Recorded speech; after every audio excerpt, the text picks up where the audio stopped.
O Rio Grande do Sul deve atingir o menor índice de mortalidade infantil da história em 2017.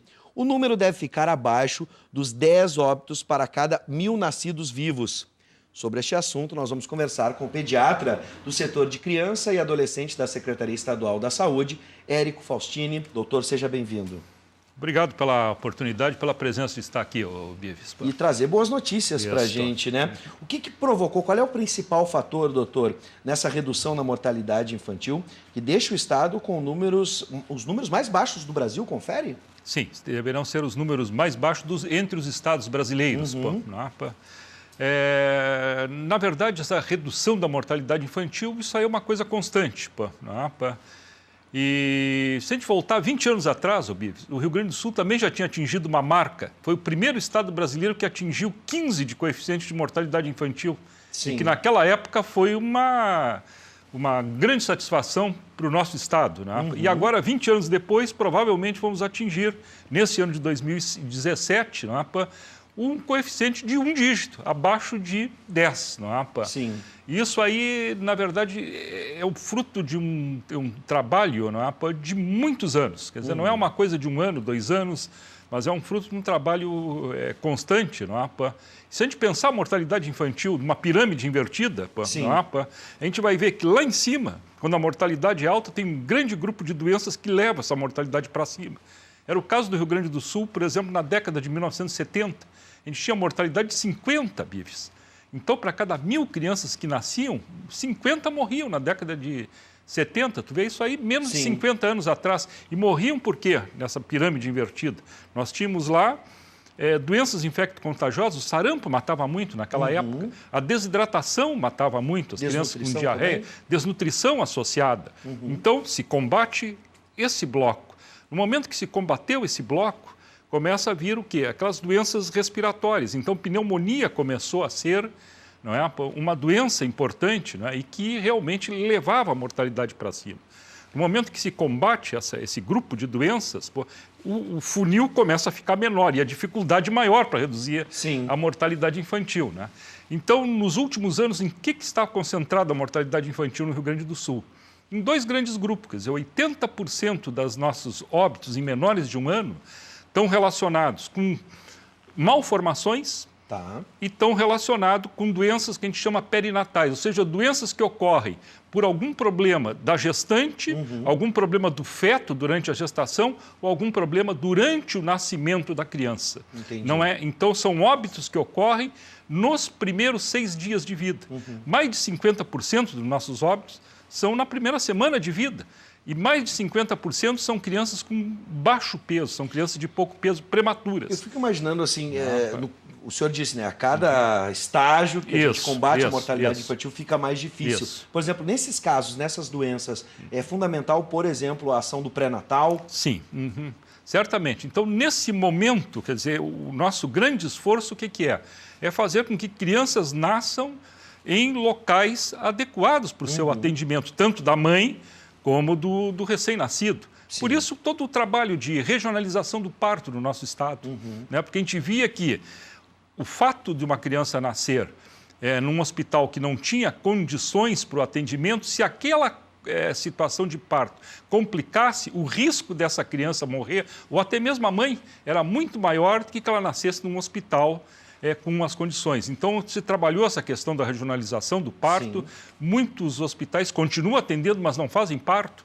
Então, o parto fica regionalizado. Isso é um fator, por exemplo, que reduz bastante a mortalidade no nosso estado. Não só o parto, mas toda a gestação. Toda a gestação. O acompanhamento. Isso. E a gestação, a importância, então, do pré-natal e da identificação dentre aquelas gestantes, aquelas que apresentam algum problema de risco. Então, por exemplo, uma gestante que é hipertensa, uma gestante que tem uma infecção, sífilis, por exemplo, que é uma doença que voltou com muita força no nosso estado, infelizmente. Então, a detecção desses problemas, uma infecção urinária que pode desencadear um parto prematuro, quer dizer, quando que vai se observar isso aí? Através do pré-natal e da realização de exames do pré-natal. Então, a importância do pré-natal, e tem se investido bastante na questão do pré-natal, para a detecção precoce desses problemas, tratamento e evitar que se tenha um parto prematuro. Porque é justamente a prematuridade hoje que está levando um grande número de óbitos no estado do Rio Grande do Sul. Né? Sim. Infelizmente, a gente falou sobre a sífilis há pouco tempo atrás aqui no programa, da volta da sífilis, o crescimento, o número de casos da sífilis e outras DSTs. Isso. Mas, por exemplo, 2017 vai encerrar sem que o estado tenha registrado casos de dengue, zika e chikungunya.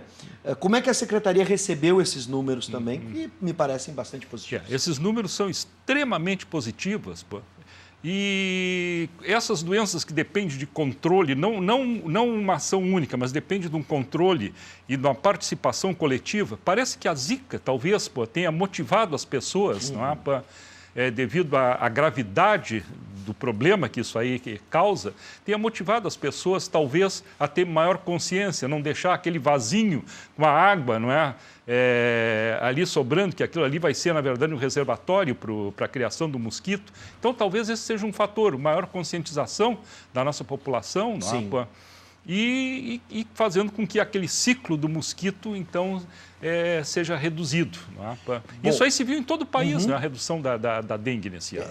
Assustou muita gente. E a gente falou bastante aqui no programa sobre os casos. Agora, eu estou imaginando assim, vamos traçar um panorama, né? Existem as políticas públicas que a gente está vendo que o Estado está desenvolvendo, e não é de hoje, ano após ano. E a gente pode botar também na conta a evolução tecnológica e também a evolução da medicina em si? Ela tem contribuído? Sim, com certeza. Vamos pegar, por exemplo, Bives, há 40 anos atrás, 30 anos atrás, nascia um prematuro, por exemplo, com 1.000 gramas, 1 quilo. A chance desse prematuro sobreviver era praticamente nula. Hoje, com a tecnologia que nós temos e a medicamentos que nós temos, nós conseguimos que esse recém-nascido tenha uma possibilidade muito grande de sobreviver. Né? Então, o próprio parto prematuro que era desencadeado, quer dizer, hoje pode-se ter medicações que retarde esse parto. Né? O nascimento de uma criança prematura pode-se dar uma medicação, que é o surfactante, que fazer com que o pulmão daquela criança tenha um amadurecimento, né? Mais rápido e evite, portanto, que ele morra pela imaturidade pulmonar, né? Mesmo os antibióticos mais potentes para combater infecção, modelos de ventilar esses recém-nascidos, né? Coisas que nós não tínhamos no passado, que hoje tem. Então, esses avanços, né, tecnológicos, como tu falaste, certamente contribuíram e muito para a redução dessa nossa mortalidade infantil neste ano. Né? Doutor Érico, eu vou trazer uma pergunta aqui, juntando dois assuntos que já tratamos aqui no programa, que não estavam na pauta, e eu gostaria de saber se o senhor pode nos ajudar nessa análise. Primeiro, sobre o parto humanizado, que a gente já falou aqui, são perspectivas novas a respeito do processo de gestação e parto, transformações culturais, novas formas de se ressignificar e de se enxergar essa prática, ou essa relação entre as pessoas.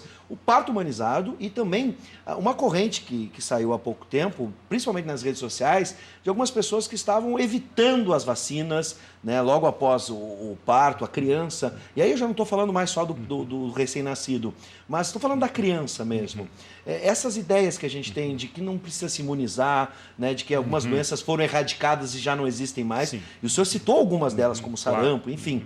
A gente tem que ficar atento a essas transformações. E o parto humanizado, ele pode ser positivo ou ele pode trazer algum problema em determinado momento? Bom, o parto humanizado, a gente quer que sempre seja o parto um momento de maior conforto, né, para aquela parturiente. Né?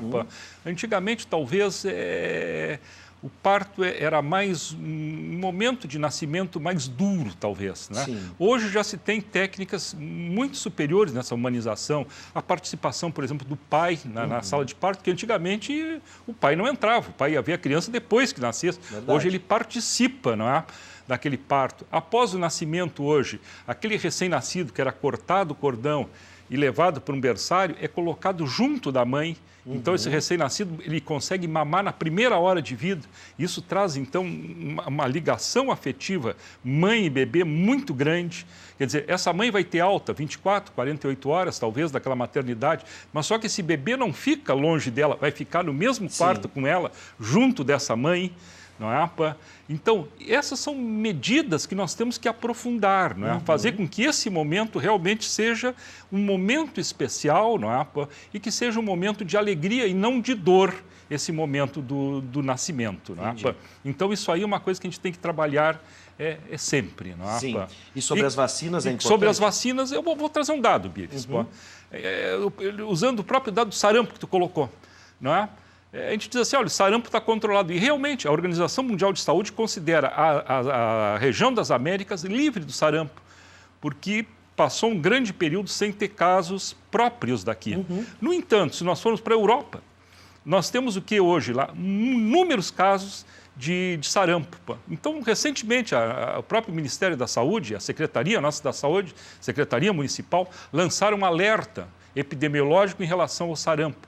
O risco de pessoas que vêm da Europa, turistas, por exemplo, e trazerem o vírus do sarampo novamente, que passaria a circular, isso aí colocaria em risco. Sim. Então, é uma doença que ela é controlada no nosso meio, mas ela não está erradicada no mundo. Então, tem o risco, a qualquer momento, de um de nós, se tiver o contato com o sarampo e não tiver imunizado, desenvolver a doença. Por isso que é importante manter a vacinação. Olha, doutor Érico, em primeiro lugar, obrigado por trazer essa boa notícia. Claro. Parabéns pelo trabalho que desenvolvem. E aqui ficaram coisas muito claras. A importância do pré-natal, da gente manter as crianças vacinadas e cada vez mais humanizar esse parto, trazendo conforto e segurança para o bebê e para a mãe. Parabéns pelo trabalho. Seja sempre bem-vindo. Tá ok. Obrigado. Agradeço a oportunidade e sempre que precisar estamos às ordens. Muito obrigado.